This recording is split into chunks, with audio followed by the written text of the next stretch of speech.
ഒരു വർഷം നീണ്ടുന്ന കർഷക സമരകാലത്ത് പഞ്ചാബിലെ കൃഷിക്കാർ വലിയൊരു വിഭാഗം ആളുകൾ ജിയോ സിം ഉപേക്ഷിച്ച് BSNL കണക്ഷൻ വീണ്ടും അവരെടുത്തു.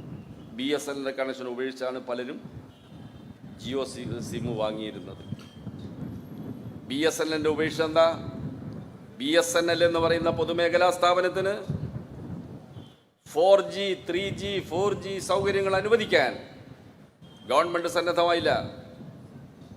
സ്വകാര്യ കമ്പനികൾ 3G ആയി 4G ആയി 5G ആയി. അപ്പോഴും 2Gയിലും 3Gയിലും ഈ BSNL തളച്ചിട്ടു. അവരുടെ ഡെവലപ്മെൻറ്റിന് ഗവൺമെൻറ് അനുവാദം കൊടുത്തില്ല. BSNLൻ്റെ പ്രോഫിറ്റ്, അക്യുമുലേറ്റഡ് പ്രോഫിറ്റ് ഫണ്ട് ഉപയോഗിച്ച് ചെയ്യാൻ പരിഷ്കരിക്കാൻ പ്രപ്പോസൽ അയച്ചിട്ട് പോലും ധനകാര്യ വകുപ്പ് അനുമതി കൊടുത്തില്ല. ഇപ്പോഴത്തെ ഗവൺമെൻറ് അല്ല, മുമ്പത്തെ ഗവൺമെൻറ്.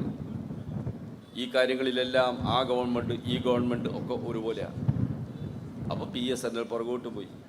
അപ്പോഴും നിങ്ങൾ ആലോചിക്കണം, ഒറീസയിൽ ഭുവനേശ്വറിന് കുറച്ചപ്പുറം ഒരു കുഗ്രാമത്തിൽ ഒരു തീവണ്ടി അപകടം ഉണ്ടായപ്പോൾ 100 കണക്കിന് ആളുകൾ മരിച്ചപ്പോൾ കമ്മ്യൂണിക്കേഷൻ സൗകര്യം ഉണ്ടായിരുന്നില്ല. അവിടെ ഓടിയെത്തിയ രക്ഷാപ്രവർത്തകർക്ക് അവർ അന്ധകാരത്തിലായിരുന്നു.